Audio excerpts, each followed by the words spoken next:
Allez, on va se tourner vers notre public et vous allez pouvoir poser les questions que vous souhaitez. Donc, il va y avoir normalement 3 micros qui vont circuler dans la salle. Donc, vous n'hésitez pas à faire signe. Je vais commencer avec vous qui avez le premier signé levé la main. Monsieur, allez-y. Oui, oui, ça marche, on vous entend. Oui, j'ai une question parce qu'on parle de troubles du sommeil, donc principalement les agitations, les jambes sans repos.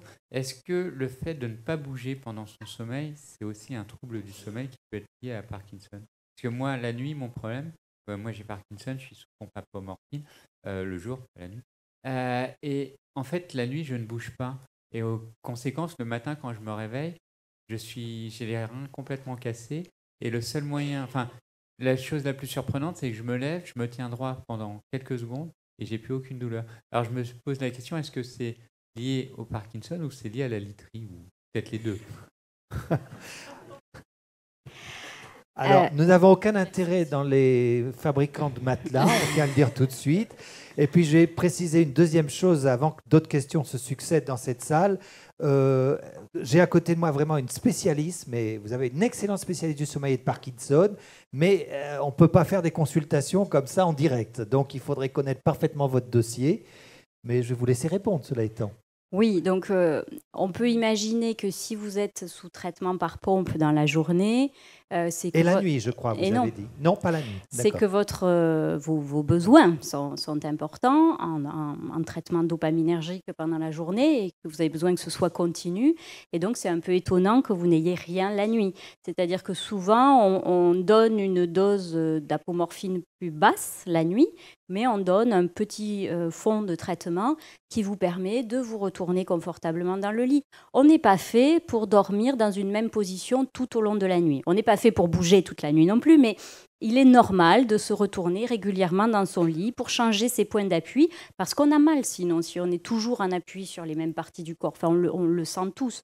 Donc la literie peut-être, mais peut-être une meilleure motricité pour vous la nuit qui vous permette de vous positionner plus confortablement. À mon avis, ce serait favorable.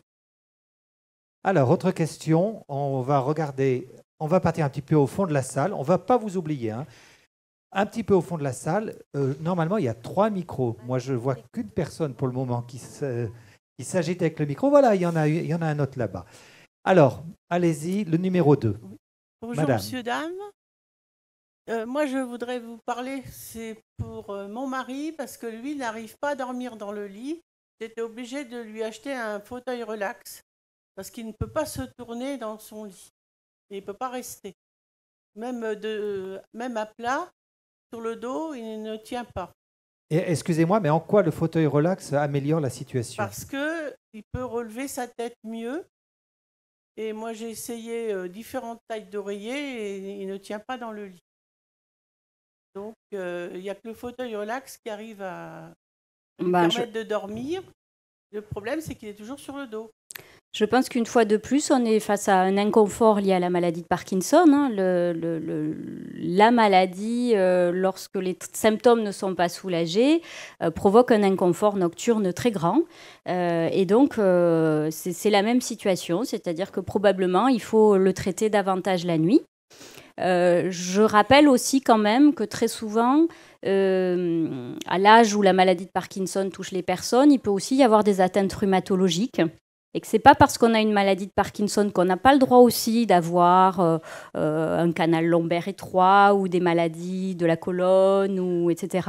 Et que quand il y a des douleurs importantes, c'est toujours bien de prendre un avis auprès d'un rhumatologue pour voir s'il n'y a pas des infiltrations ou des traitements qui permettraient de soulager aussi l'inconfort. Donc vous avez déjà fait cette démarche-là. Peut-être que de douleur, il a simplement le dos un peu arrondi et je pense que c'est le fait de sa tenue des épaules qui doit le gêner. On en reste là? Oui. Pour cette question. Allez, le numéro 1, une question? Je ne sais pas.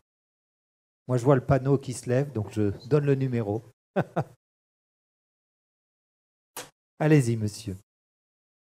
Donc, personnellement, confronté à ce problème de sommeil et d'attaque dans la journée, d'attaque du sommeil, ayant eu 2 accidents de voiture, je ne conduis plus. Donc de la somnolence, vous aviez eu. Oui, les deux. Insomnie la nuit, 3-4 heures du matin, et à 2 heures de l'après-midi, somnolence majeure. Je ne prends pas de dopamine la nuit, on ne me l'a jamais proposé. À défaut de pompe, si vers 3-4 heures du matin, on se réveille, une prise, par exemple, de Mondopar, est-ce que ça peut être une solution? Oui. Alors, il y a différentes possibilités pour quelqu'un qui a une nuit très courte comme vous. Soit on a une impression d'inconfort, de manque de traitement la nuit. Et donc, alors, il y a plusieurs possibilités. Déjà, parce qu'on parle que de dopamine depuis tout à l'heure, mais c'est une façon de parler, puisque bien évidemment, ce sont tous les traitements dopaminergiques qu'on peut utiliser. On a des traitements qui ont une libération prolongée. Et la première chose, ça va être, par exemple, de proposer un traitement à libération prolongée, par exemple les agonistes. Rékip, Cifrol, Neupro, tous ces traitements qui existent maintenant sous forme à libération prolongée, donc ils vont être efficaces pendant 24 heures et donc ils vont couvrir la période nocturne. Donc ça, c'est la première possibilité.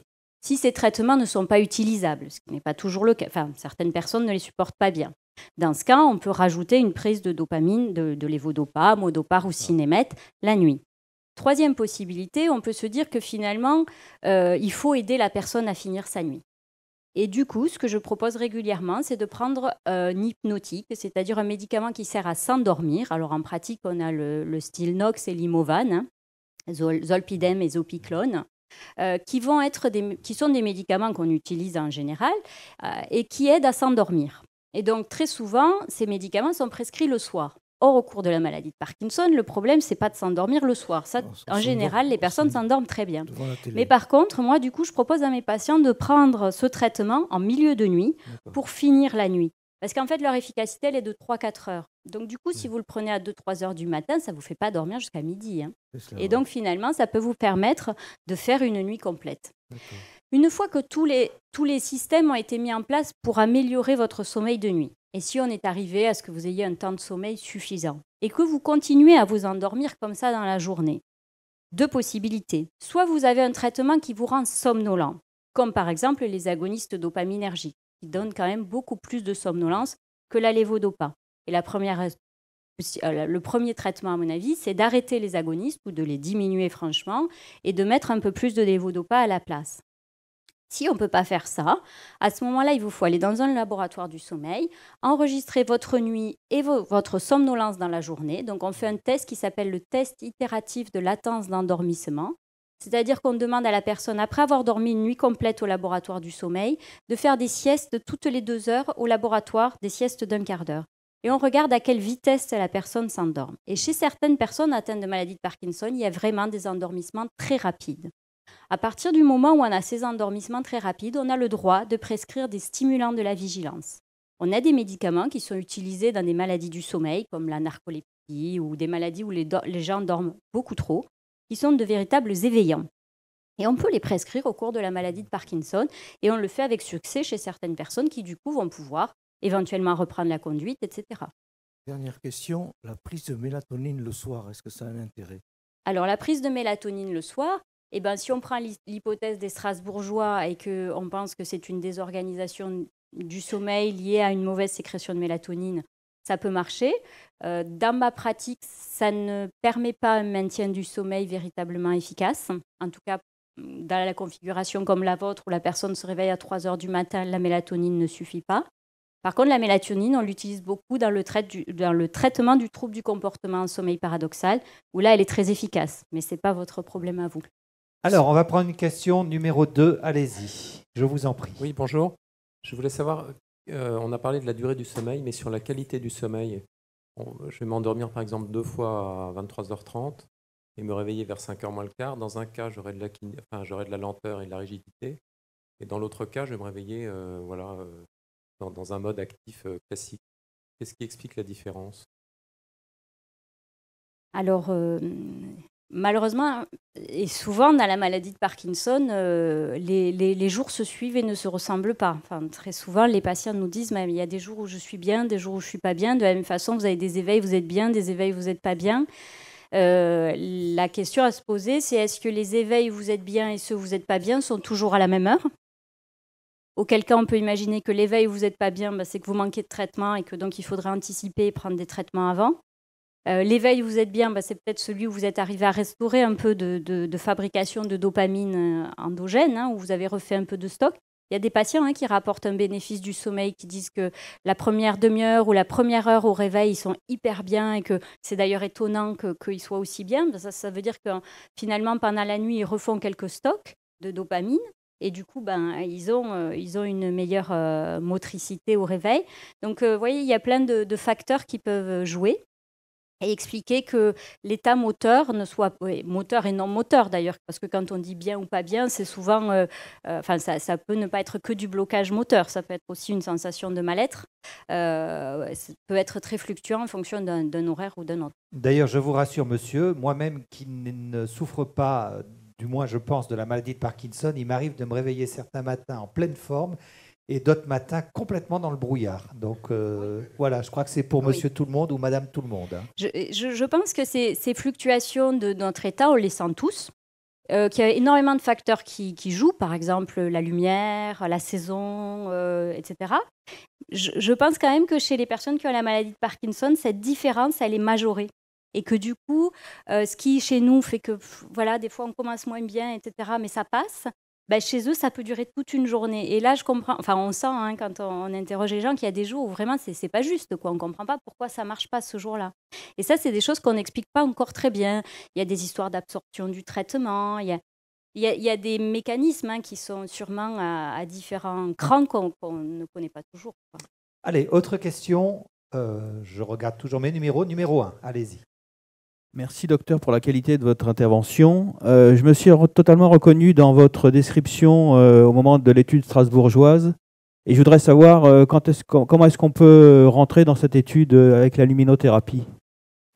Alors l'étude sur la luminothérapie, elle a lieu à Strasbourg, à Montpellier, à Lille et il y a un 4e centre qui vient d'ouvrir, mais je ne me rappelle plus où. Il n'y a rien à Rouen ou à Caen? Nantes, je sais pas. Rouen ou Pau? Rouen ou Caen? Oui, c'est pas. Rouen ou Caen? Non. Et Paris non plus? Paris, je crois pas. Non.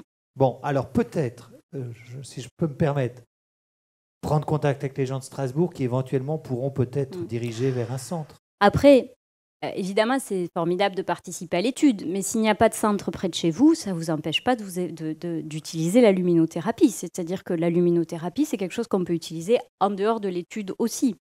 C'est-à-dire que si vous avez tendance à vous coucher trop tôt le soir, vous pouvez vous exposer à de la lumière de luminothérapie en fin d'après-midi, ce qui va retarder l'endormissement. Et ça, tout le monde peut le faire.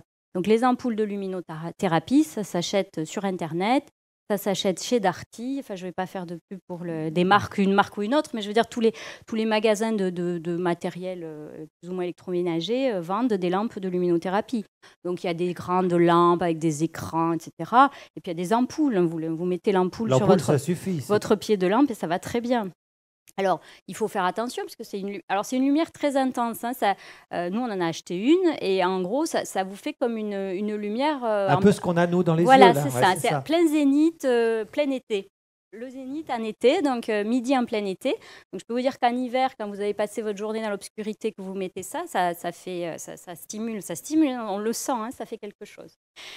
Donc, si on s'expose à ça en fin d'après-midi, on va retarder l'endormissement. C'est ce qu'on propose complètement à l'inverse aux adolescents qui n'arrivent pas à se lever le matin. On leur met ça au réveil et ça les réveille. Voilà. Ils aiment beaucoup. Alors, question numéro 2. Oui, le soleil, c'est pareil, pardon. Évidemment. Alors nous, à Montpellier, je peux vous dire qu'avant de prescrire une lampe, je dis allez dehors. Bon, il ne vous a pas échappé que si vous habitez Paris ou la région parisienne, que depuis quelques semaines, voire quelques mois, on n'est pas très gâté côté soleil. Allez-y, question numéro 2. Encore merci pour votre présentation. J'ai mon père qui souffre de la maladie de Parkinson depuis 5 ans, qui avait une très bonne qualité de sommeil. Et depuis 6 mois, à la suite d'un syndrome infectieux qui a été bien traité, il présente un sommeil haché avec une alternance de chaleur, de froideur. C'est quelque chose qui n'avait pas été exposé dans votre présentation, alors qu'il ne porte pas de vêtements trop chauds la nuit. Donc c'est quelque chose qui est devenu assez gênant et depuis, la qualité du sommeil a pris un sacré coup. ce qui est un phénomène de thermorégulation, quelque chose qui serait en lien avec la maladie ou la thérapeutique. Alors, les signes végétatifs, donc ces sueurs que certains patients rapportent, sont assez difficiles à gérer, je trouve. Enfin, c'est pas très simple. Je pense qu'au cours du sommeil, la première chose à faire, c'est quand même de vérifier qu'il n'y a pas d'apnée. Parce que quand on a des apnées, ça peut entraîner des phénomènes de sueur, ça donne des vasodilatations. Donc, Mais excusez-moi de vous interrompre, mais est-ce qu'une apnée peut intervenir après un épisode infectieux, ce qui semble avoir été le cas de ce alors, monsieur? pourquoi c'est déclenché par le phénomène infectieux? Je ne sais pas. Est-ce que le phénomène infectieux a entraîné une majoration de la maladie de Parkinson? C'est possible. Parfois, quand quelque chose vient interférer, la maladie s'aggrave un peu, puis après ça stabilise. Ou est-ce que le fait qu'il y ait eu un épisode je n'ai pas d'explication. Je pense que quand on a quelque chose qu'on n'explique pas comme ça, il faut explorer le sommeil pour voir ce qui se passe. Est-ce qu'il y a quelque chose dans le sommeil qui perturbe, qui hache et qui pourrait expliquer ces sueurs? C'est Ça n'est pas difficile à de première vue répondre comme ça. la différence de température qui perturbe le sommeil. C'est la perturbation du sommeil qui pourrait entraîner des problèmes de température. Eh ben, c'est impossible de le dire comme ça. En tout cas, si c'était un trouble du sommeil, on saurait agir dessus. Donc, il vaut mieux commencer par ça. Si c'est un problème de régulation lié à la maladie elle-même, c'est beaucoup plus difficile. Donc, il faut que ce monsieur se dirige vers un spécialiste du sommeil. Moi, je ferais ça, oui. J'irais Merci. au moins vérifier qu'il n'y a rien dans le sommeil qu'on puisse traiter et qui pourrait expliquer ça. Merci. Voilà. Question numéro 1, allez-y. Oui, bonjour. Quand ma femme est en trouble de sommeil paradoxal et qu'elle est agitée, est-ce que je dois la laisser dormir parce que c'est bénéfique pour elle, ou est-ce qu'il vaut mieux la réveiller pour sortir de ce sommeil paradoxal? Alors, le sommeil paradoxal agité n'est pas fatigant pour le patient, puisque le patient, lui, dort. Donc, c'est fatigant pour le conjoint. Donc, réveiller n'est pas très utile, sauf si la personne est en train de faire quelque chose de dangereux. Donc, il n'y a pas de risque à réveiller la personne. C'est comme les somnambules, hein, on peut les réveiller, il n'y a pas de problème. Mais en général, ça n'a pas d'intérêt. C'est-à-dire que comme la personne dort, il vaut mieux lui dire oh, retourne te coucher, reste tranquille. En général, dans le trouble du comportement en sommeil paradoxal, les gens se lèvent peu, mais ils s'agitent dans le lit. Donc, une fois que vous avez sécurisé l'environnement, il n'y a pas de risque, qu'elle ne risque pas de tomber du lit, que voilà, eh ben, la meilleure attitude, je pense, c'est de laisser la personne tranquille. Après, si elle fait ça toutes les nuits et que ça retentit sur votre sommeil à vous, eh ben, le mieux, c'est qu'elle ait un traitement, soit par mélatonine, soit par Rivotril, qui permettent qu'elle ait un sommeil plus tranquille. Voilà. Ça répond à votre question, monsieur? Entendu. Alors, on va prendre d'autres questions. Numéro 2, là-haut. Oui, bonjour. Bonjour. J'avais vu un... Alors, moi, je suis la fille d'un papa qui a la maladie de Parkinson depuis Parlez un quelques petit années. peu plus fort, s'il vous plaît, on a du mal à vous entendre. Alors, je suis la fille d'un papa qui a la maladie de Parkinson depuis quelques années et j'avais vu sur Internet une vidéo concernant une maman dont l'enfant avait pareil des gros problèmes de tremblement. Et en fait, le domaine dont on ne parle pas en France, à mon avis, c'est aussi tout ce qui est prise de substances illicites, de marijuana pour ne pas la nommer. Et en fait, la maman, elle faisait une huile qu'elle prescrivait à son enfant et on voyait qu'il y avait vraiment, vraiment un effet sur la journée, sur du long terme. Et est-ce que ça ne pourrait pas être une piste en France quand même qu'on ne pourrait pas commencer à traiter, à aborder? Alors, outre le caractère illicite, c'est de dire quand même qu'on voit qu'il y a réellement un effet bénéfique sur le tremblement. On n'est pas sans savoir que sur Internet, on voit de nombreuses vidéos à ce sujet-là. Eh bien, écoutez, il n'y a pas... En tout cas, moi, je n'ai pas connaissance d'études sur ce sujet en France. On en entend parler de plus en plus. Je pense que je peux dire que quelques-uns de mes patients ont fait l'expérience avec des résultats assez satisfaisants sur le tremblement. Mais après, voilà, je ne peux pas encourager les gens à utiliser des traitements, des substances illicites comme ça. Mais effectivement, il faudrait faire des études. Après, je pense qu'il va y en avoir dans d'autres pays où c'est plus facile et plus accessible. Donc, si des premiers résultats sont positifs, il y aura peut-être des études en France. Et s'il faut, il y en a peut-être, je ne suis pas au courant. Donc, voilà. Autre question. Numéro 1, allez-y, madame. Oui, je voudrais vous demander s'il y a une solution pour que la personne qui atteint de la maladie ait plus d'énergie, parce qu'elle se déplace à petits pas, elle n'a pas de force, enfin, elle a de la force pour faire les exercices physiques, mais elle n'a pas de force pour pour faire quelque chose, utiliser ses mains, faire du bricole. Voilà, on quitte un petit peu le domaine du sommeil, mais comme vous êtes neurologue aussi, Oui, alors on va profiter de votre deuxième casquette. c'est compliqué, évidemment. Ce qu'on voudrait, c'est toujours ça. La maladie de Parkinson, au fond, c'est un ralentissement. Donc, l'énergie, elle y est, mais il faut la faire venir de loin, quoi. On a l'impression qu'elle met du temps à se mettre, à arriver, l'énergie qui va entraîner le mouvement. Donc, et tous les médicaments qu'on donne ont cet objectif-là. Donc, certains ont l'objectif sur la motricité, comme les traitements dopaminergiques. D'autres vont avoir cet effet sur l'éveil, avec les traitements psychostimulants. Parfois, ce qu'on a le plus de mal à activer, c'est l'apathie. C'est-à-dire quand la personne n'a plus l'espèce d'élan qui fait qu'on a envie de faire des choses. Vous voyez, et ça, sur ça, on n'a pas trop... C'est là où on est le plus désarmé. La kiné, ça peut être utile ou pas? La kiné, c'est hyper important pour tout ce qui est mouvement. Je pense que vraiment l'activité physique est quelque chose d'extrêmement important au cours de la maladie de Parkinson. Pour certains symptômes, il n'y a que la kinésithérapie qui soit vraiment efficace, comme par exemple les troubles de l'équilibre.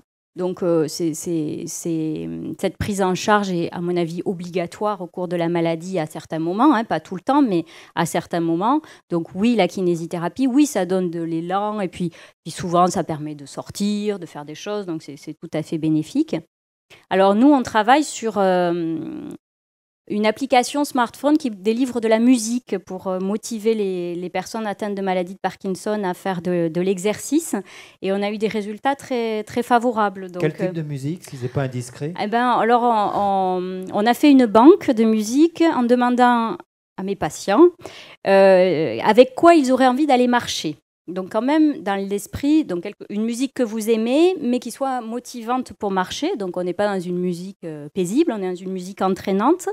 Et à partir de là, on a fait une banque de musique qu'on a classée en différents styles. Et donc l'application propose aux personnes de choisir différents styles. Il faut choisir au moins 2. Donc il y a classique, disco, jazz, enfin voilà. Et les personnes peuvent choisir. Ben pas mal, oui. Les personnes qui l'ont utilisé ont été motivées. Bien, on repart sur le sommeil, si vous permettez bien. Question numéro 2. Oui. Oui. Pas de bouton. Il faut parler de plus près. Oui, pardon.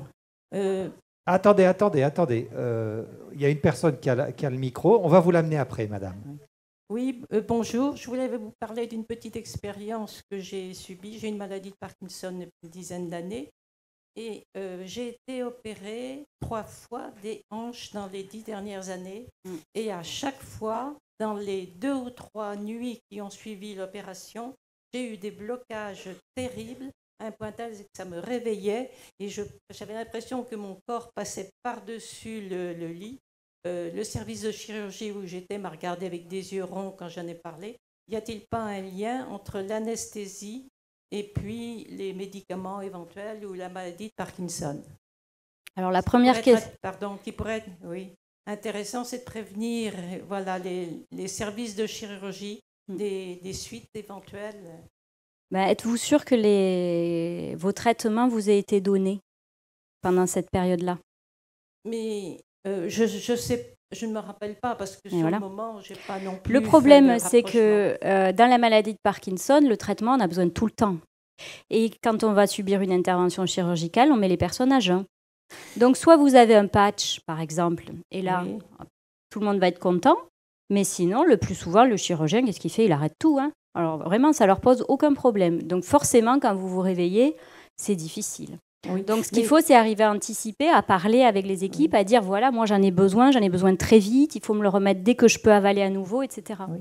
Parce que, en fait, je dors très bien. Et actuellement, je ne prends pas de lévodopa la nuit. Et je suis réveillée quelquefois une heure, 1h30 ou maximum 2 heures, et c'est tout.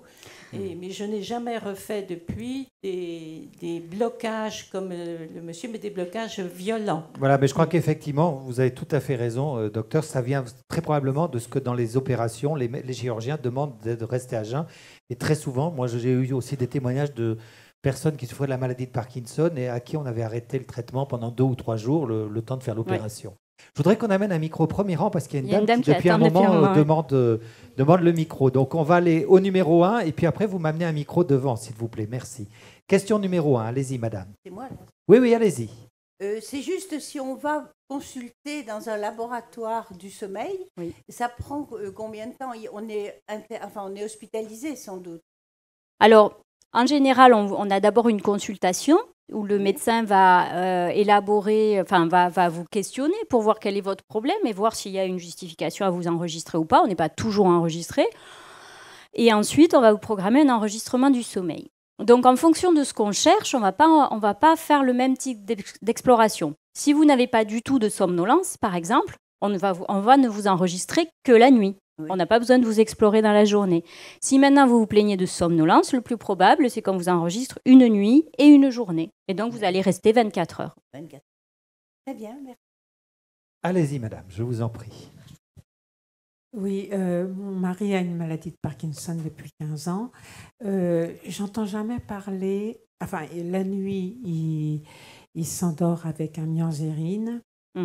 Oui, on n'a pas parlé et de ça. je pense qu'après, il se plaint souvent de passer une mauvaise nuit et qu'il ne bouge pas. Oui, je suis là. Il ne bouge pas la nuit, lui, et il a du mal à se lever le matin. Il y a des fois, je suis obligée de l'aider complètement. Par contre, je reviens à une question qui a été posée tout à l'heure, je crois que c'était la marijuana. On a plusieurs membres de sa famille, son frère et sa sœur sont atteints de Parkinson, et il y en a une qui prend, elle des patchs de nicotine et qui lui dit qui la soulage, quoi. Donc, qui soulage les symptômes, donc peut-être aussi le sommeil.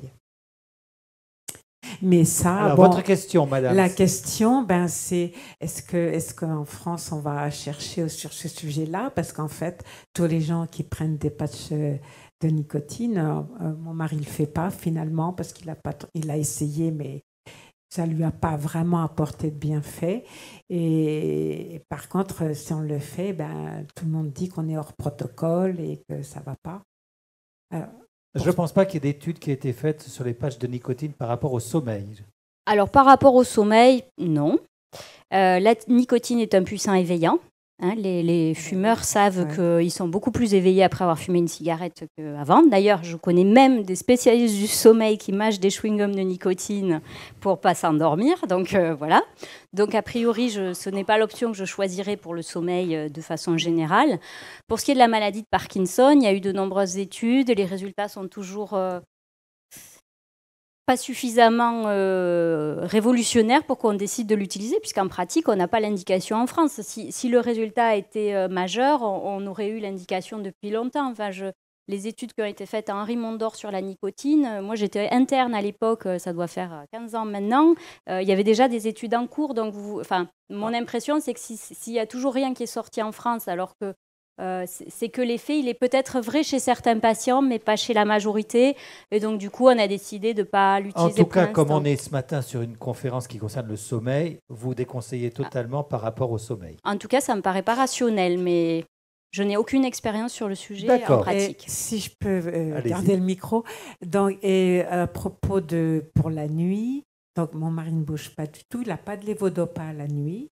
Et le dernier est à 21h30. Et alors, est-ce qu'il faut prendre plus de lévodopa ou plus de mianzérine? Effectivement, c'est plutôt pour la deuxième partie de nuit, je pense. Dans la mesure où la personne se réveille au milieu de la nuit et où elle est inconfortable quand elle se réveille, la logique voudrait être de reprendre de la lévodopa la nuit. Il ne faut pas se réveiller pour prendre le traitement, parce que certains, du coup, dépassent l'objectif et se mettent à mettre un réveil au milieu de la nuit pour prendre leur traitement. Donc là, non, on n'est pas là pour réveiller les gens. Mais si la personne est réveillée, avoir sur sa table de nuit un traitement qui permette dans les minutes dans les heures qui suivent, de se rendormir confortablement et d'être beaucoup moins bloqué au réveil, ça me semble tout à fait favorable. Alors pendant très longtemps, nous on a proposé d'utiliser le Modopar dispersible parce qu'il agissait vite. Actuellement, on n'arrive plus à en avoir. Je ne sais pas si vous avez le même problème dans vos régions, mais nous à Montpellier, il n'y en a plus. Donc je ne sais pas combien de temps ça va durer, si c'est définitif ou pas. Sinon, le dispersible a l'avantage d'agir beaucoup plus vite et de permettre donc à la personne de se rendormir plus vite. Mais sinon, prendre un traitement classique, même s'il met une demi-heure pour faire effet, si ça permet à la personne de finir sa nuit, c'est très bien.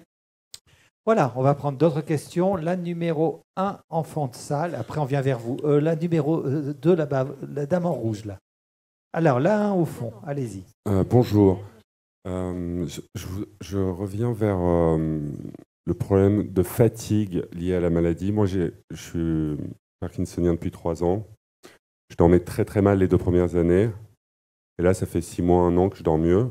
Mais j'ai une sensation de fatigue durant toute la journée. Et je voudrais savoir si c'est lié à la maladie ou au sommeil qui n'est pas bon.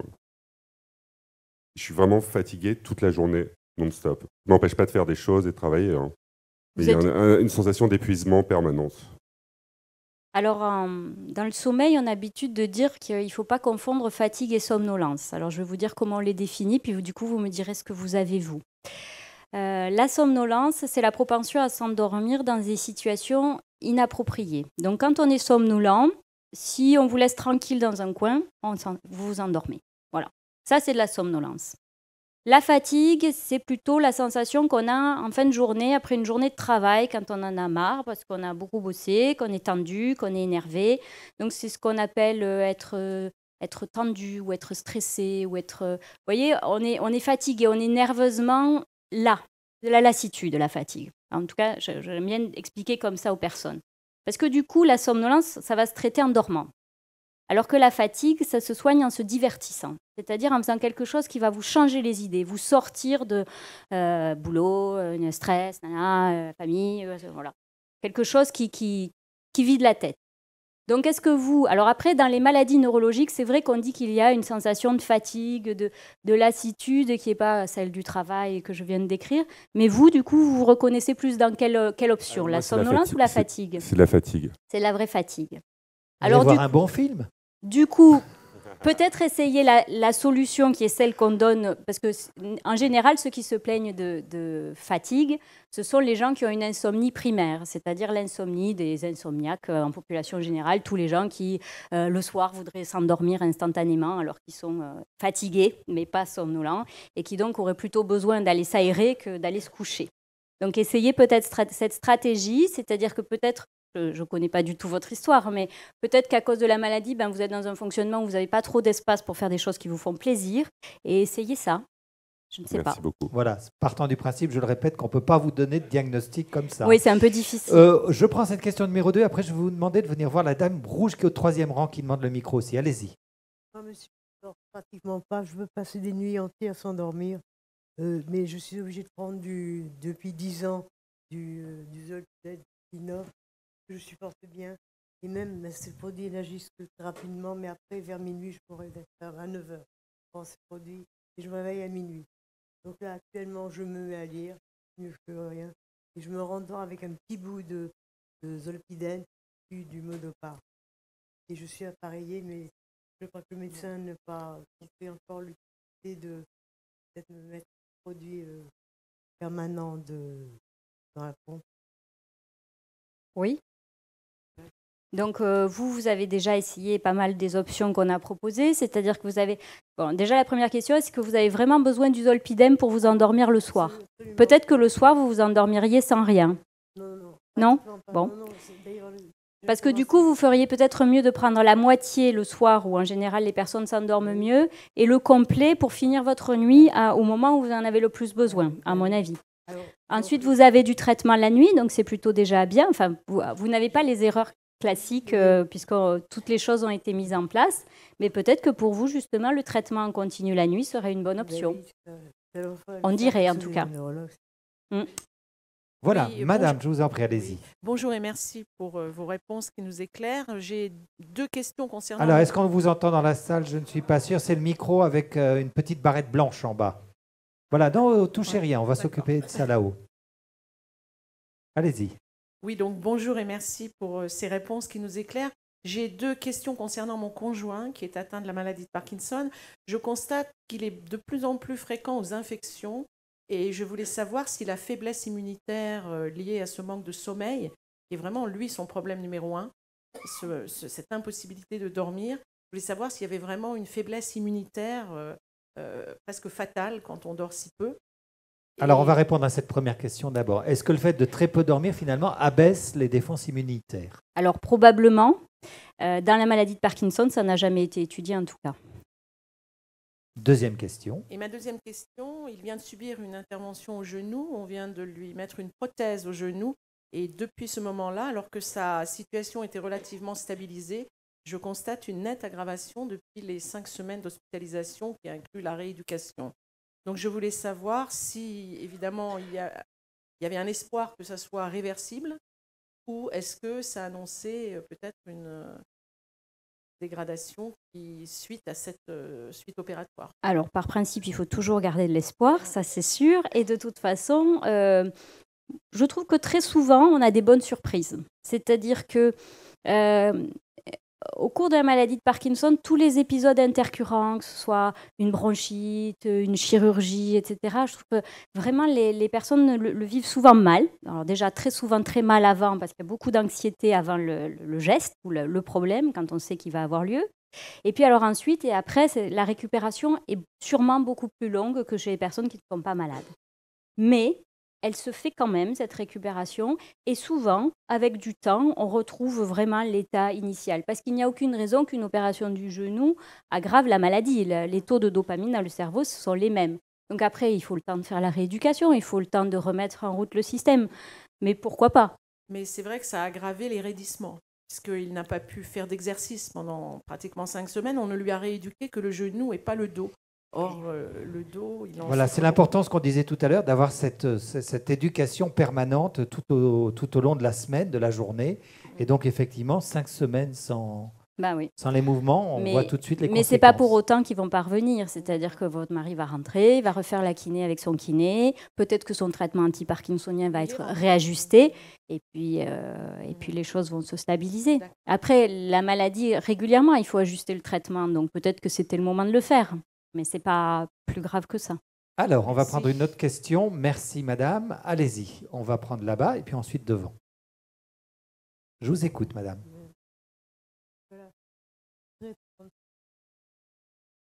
Alors, j'éprouve une très grande fatigue régulièrement qui m'empêche de faire des séances de kiné. Je dors très mal. Je prends ce que je vous ai dit, je suis appareillée et je prends un peu de dopamine pour dormir, mais je prends aussi beaucoup de tranquillisants pour ma... Donc, j'ai ma confiance puisque je vais aux toilettes la nuit seule, mais je fais très attention, je suis très fatiguée. C'est la fatigue.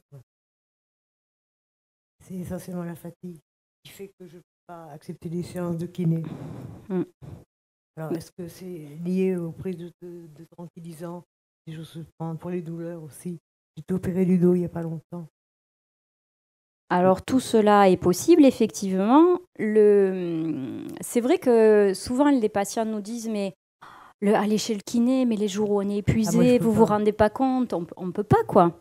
Et donc ça, bien sûr, on peut l'entendre. Après, je pense qu'on peut s'organiser avec le kiné pour que parfois ce soit lui qui vienne et que les jours où c'est plus difficile, le kiné accompagne ou fasse plus des étirements et quelque chose de moins actif. Excusez-moi, mais moi, je suis à la région de Dreux, dans le 28, il n'y a aucun kiné qui vient. Moi, j'avais été opérée du dos, j'avais 24 séances à domicile, personne n'est venu. Donc, oui, ça malheureusement, je ne peux pas... Personne ne vient à domicile chez nous. Et ensuite... Mais on peut quand même imaginer, si elle va chez son kiné, d'avoir des mouvements peut-être un petit peu différents, une séance un peu plus légère. Oui, on peut quand même de toute façon dire au kiné dans quel état on est et que le kiné essaie de s'adapter, c'est-à-dire que les fois où la personne est fatiguée, ce soit plus des massages et des étirements, et puis la fois où la personne est motivée et prête à faire de l'exercice, alors là, foncez sur une séance beaucoup plus dynamique. Ce qui est certain, et vous allez en entendre parler à la télé, j'ai vu qu'il y a des affiches partout, c'est le mal de dos, le traitement, c'est le mouvement. Donc c'est le nouveau slogan.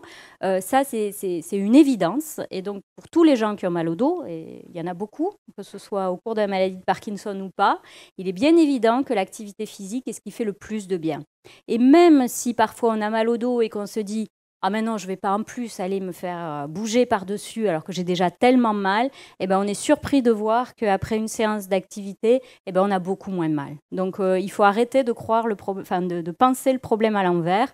Quand on a mal au dos, la meilleure chose à faire, c'est de bouger. Allez-y, monsieur. Bonsoir. Voilà, je voulais seulement apporter mon témoignage sur le fait que j'avais envie de reprendre le piano, qui était un instrument à la fin qui me permettait de travailler un peu la motricité, mais en même temps de se libérer de ces contingences aujourd'hui, de façon à pouvoir vivre quelque chose de plus dynamique, de plus distrayant. Voilà. Et vous voulez le reprendre ou vous allez le reprendre? Oui, je vais le reprendre aussi. Ah ben, je pense que vous serez d'accord. Hein. Ah, moi, je trouve que c'est une excellente idée. Si vous y parvenez, c'est merveilleux parce que, de toute façon, tout ce qui est loisir fait du bien. Mais en plus, le rythme et la musique, on pense que c'est très favorable dans la maladie de Parkinson. Un des problèmes semble être le manque de rythmicité. C'est-à-dire que c'est parce que le rythme n'est plus là qu'on n'enclenche plus le pas, par exemple. Donc, si on peut travailler le rythme par d'autres voies et qu'après, ça peut aider pour enclencher le mouvement, tant mieux. Et puis, si en plus, ça permet de s'évader, alors là, on a tout gagné. Allez, question numéro 2. Monsieur, allez-y. Oui, je suis donc parkinsonien depuis 9 ans. Et j'ai essayé, et en plus, bon, je suis médecin. Et depuis, je suis suivi par un neurologue et par un confrère généraliste. J'ai toujours eu, depuis le début de mon maladie, j'ai toujours eu du mal à équilibrer les problèmes nocturnes, les problèmes d'endormissement. Et je suis ravi de vous écouter aujourd'hui et d'avoir quelques réponses à mes interrogations. Et donc, il me semblerait que c'est plutôt vers la dopamine que serait la solution. Et la question que je me posais, en plus, dans la profession, y a-t-il une dose limite? Quand on prend, par exemple, si je dis je vais augmenter aujourd'hui le cinémètre, quand pourrais-je l'augmenter et quel est l'équilibre à faire entre le cinémètre, éventuellement la morphine ou éventuellement de dosage et d'équilibre. Voilà, on est sur une question de dosage pour ceux qui n'ont pas bien entendu la question. Et jusqu'où peut-on augmenter? Est-ce qu'il y a un dosage à ne pas dépasser? C'était un peu ça le sens de la question. Alors, c'est une question qui revient tout le temps parce que souvent, les patients n'ont pas envie qu'on augmente trop leurs médicaments parce qu'ils ont peur qu'un jour, on ne puisse plus augmenter. Alors, c'est quelque chose qui est écrit partout, qui a une espèce de peur, globale. Mon impression, et c'est comme ça qu'on m'a appris à traiter la maladie de Parkinson, c'est que le bon traitement, c'est le traitement qui permet de faire disparaître vraiment les symptômes. Et que donc être toujours au-dessous, en se disant « il faut que je sois le moins possible pour durer plus longtemps », eh bien, ça peut faire que pendant 10 ans de lune de miel, on est toujours au-dessous et on n'est jamais bien. Alors que si on est à la bonne dose, on est bien. Donc du coup, cette façon de souvent penser le traitement à l'économie est, à mon avis, pas la meilleure. Alors, je ne dis pas qu'il faut surdoser les patients, hein, attention, parce que c'est tomber dans l'excès inverse, mais il faut vraiment toujours s'approcher de la meilleure dose. Et ça, c'est un travail qui est compliqué, qui est subtil et qui impose de voir les gens régulièrement, d'ajuster régulièrement, de réfléchir, de voir, de changer les heures, que ce ne soit pas toujours le même écart entre chaque prise, que ce ne soit pas toujours la même dose à chaque prise. Alors que très souvent, on est dans du matin, midi et soir, paf, 5 fois par jour. Et voilà. Et puis, on oublie la nuit. Et puis, on oublie qu'il y a certaines heures où on absorbe moins bien les médicaments. Et puis, voilà. Donc, vous avez la chance d'être médecin, de pouvoir faire vous-même votre cuisine. Alors, je ne vais pas vous dire de faire n'importe quoi, mais quand même, peut-être que vous pouvez constater que si la nuit, vous êtes bloqué, prendre une prise de plus, ça va pas changer vos journées et que ça va vraiment changer vos nuits.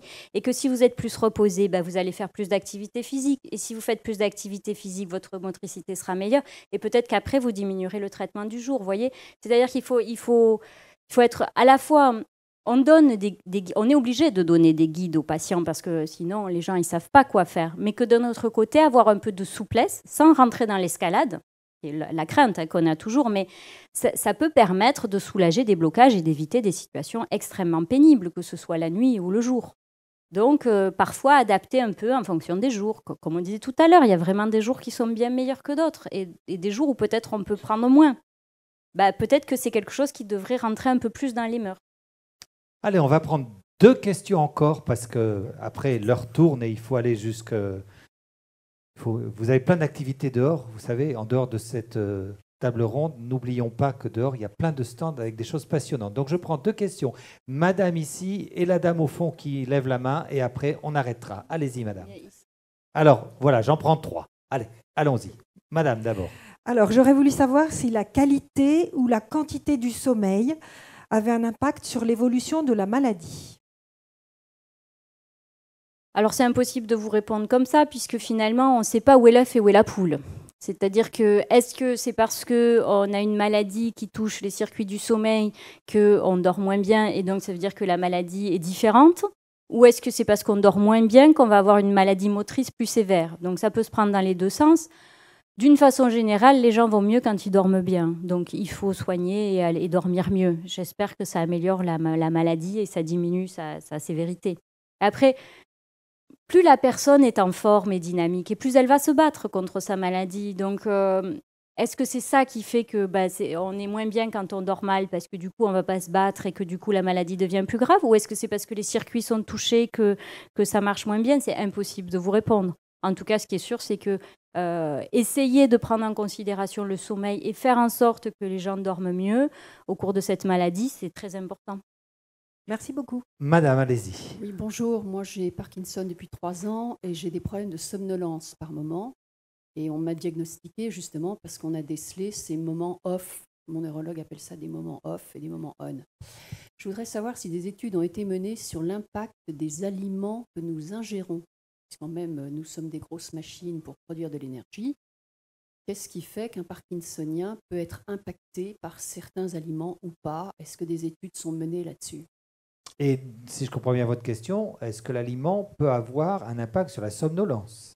Oui, puisqu'on est dans la rubrique sommeil et somnolence. Oui. Je ne suis pas sûr. Il y a eu des études là-dessus? Alors, le lien entre alimentation et somnolence, il existe, puisqu'on sait tous que, par exemple, on va avoir une somnolence postprandiale ça, c'est après la le repas de nuit. postprandiale.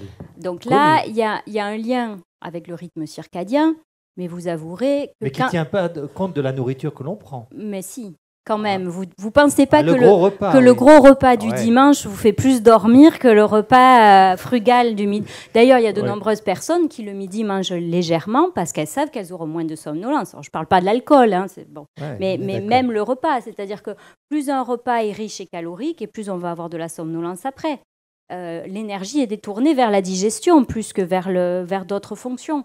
C'est juste un fonctionnement normal. Donc, probablement que c'est encore plus vrai quand votre seuil de somnolence est plus bas. C'est-à-dire si vous avez tendance à somnoler en général, forcément, en postprandial, l'heure de la somnolence va être terrible. D'ailleurs, moi, je dis toujours à mes patients qui sont somnolents, parce que, évidemment, souvent, on préfère qu'ils ne conduisent pas, mais on ne peut pas toujours l'imposer. Et donc, de faire attention parce que cette somnolence, elle est fluctuante. Et donc, il y a des moments où elle va être incoercible et il ne faut absolument pas prendre le volant à ce moment-là, y compris après un repas, alors que d'autres moments vont être plus faciles. Donc oui, il y a des liens. Allez, dernière question, madame. Oui, moi, je voudrais savoir s'il existe plusieurs sortes de variantes de la maladie, parce que mon mari ne supporte pas le mot d'opare et on lui a dit que sa maladie, c'était une cousine de Parkinson. Oui. Donc, on oui. On lui a mis du Synmé. D'accord. Donc, il y a... Alors, déjà, il y a la maladie de Parkinson et les syndromes parkinsoniens qui sont différents, qui répondent différemment au traitement, qui ont des symptômes différents. Et puis, dans la maladie de Parkinson, on voit bien qu'il y a tout un spectre de maladies très différentes. Donc, on distingue les maladies avec tremblement et sans tremblement, qui ont souvent pas le même cours évolutif. On se rend compte que, par exemple, ceux qui ont un trouble du comportement en sommeil paradoxal n'ont souvent pas la même évolution que ceux qui ne l'ont pas. Enfin, il y a plein d'aspects de la maladie qui font passer de spectre de maladie d'un à un autre. Il y a les formes motrices pures, il y a les formes avec d'autres troubles. Donc, toutes les maladies de Parkinson sont différentes et donc on peut pas. C'est pour ça que c'est très difficile de donner des réponses d'ailleurs comme ça, parce qu'on est dans une maladie qui est complexe et où la réponse va être très différente et l'évolution de la maladie va être très différente en fonction des personnes. Merci beaucoup, Dr Valérie Cochin-de-Coq. Je vous invite donc à aller voir tous les stands qui sont autour de cette salle. Et puis on reparlera de recherche à 14h45 dans une autre salle qui est à l'étage au-dessus. Merci, au revoir.